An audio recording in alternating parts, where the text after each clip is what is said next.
Good morning, school. Today, we would like to talk to you about the Sparkle Foundation in Malawi. This is a charity which was founded by Alumna Sarah Brook and one we have supported for a number of years.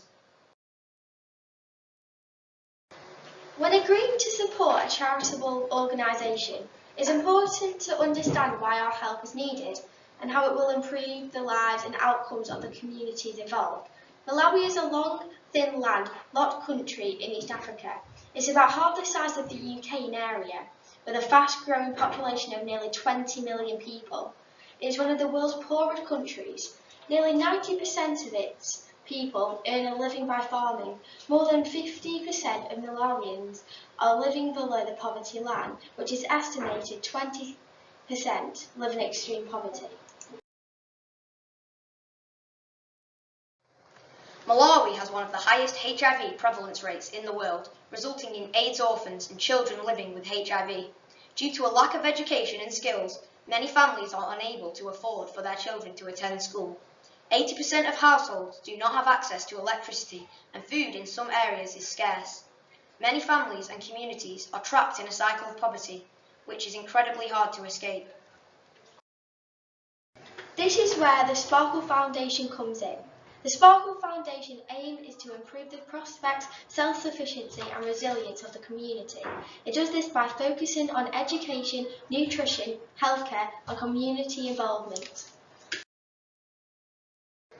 The education programmes allow children to stay in school and learn subjects and skills which will give them access to further education and jobs in the future.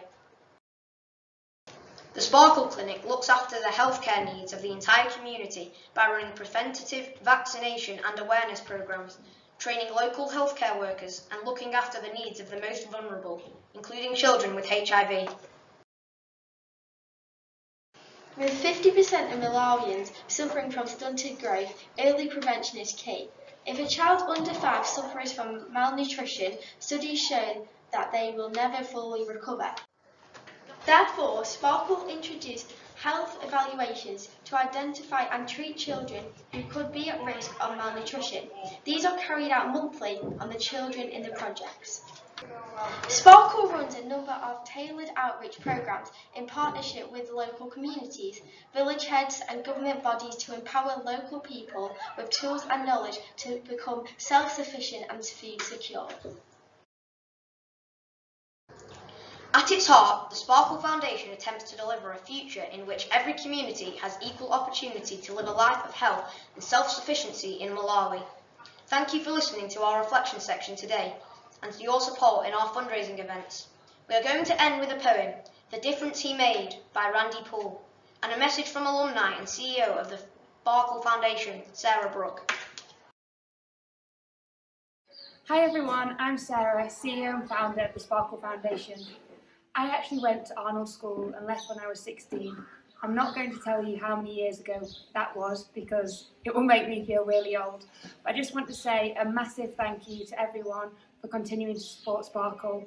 It was great to hear last year that Sparkle has now become one of the golden charities for AKS. Through your support, we've been able to help educate children, we've been able to provide salaries to teachers, we've been able to give access to our children to medical care and a feeding programme. Through all the small events that you continue to run throughout the year, you're making a difference to so many lives in Malawi. Please continue to support us. I know you have the colour run coming up soon. Can I please encourage everyone to take part? For just £15, you can save a child's life for a month by providing them with access to education, medical care and nutrition. Thank you.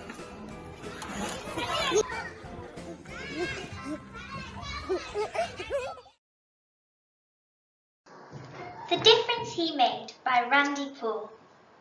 I'd missed the morning mist of the swift returning tide. I set out on my daily run, my Walkman on my side. Lost within my private world, apart from cares and woes. I ran along the moistened shore, the sand between my toes. In the distance, I saw a boy, as busy as can be. He was running, stopping, picking up and tossing in the sea. Just when he threw, I could tell. I looked as I drew near. It seemed to be a rock or shell. As I approached him, I could hear, "Back you go, where you belong. You're safe now, hurry home. Your family's waiting for you, little starfish. Hurry on." It seemed the evening tide had washed the starfish on the shore, and the swift receding water left 1,000 there or more.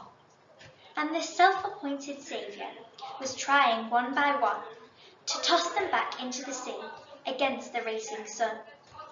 I saw the plight was hopeless, that most of them would die. I called out from my private world, "Hey kid, why even try? Must be at least 1,000 here, strewn along the beach. And even if you had the time, most you'll never reach. You really think it makes a difference to waste your time this way?" And then I paused and waited, just to hear what he would say. He stooped and took another and looked me in the eye. "It makes a difference to this one, sir. This starfish will not die." With that, he tossed the little life back where there was hope. He stooped to take another. I could tell this was no joke. The words that he spoke cut to me like a surgeon's knife. Where I only saw numbers, he only saw life. He didn't see the multitude of starfish on the sand. He only saw the little life he held there in his hand. He didn't stop to argue, to prove that he was right. He just kept tossing starfish in the sea with all of his might. So I too stopped, and I picked up, and I tossed into the sea. And I thought just what a difference that this boy had made in me.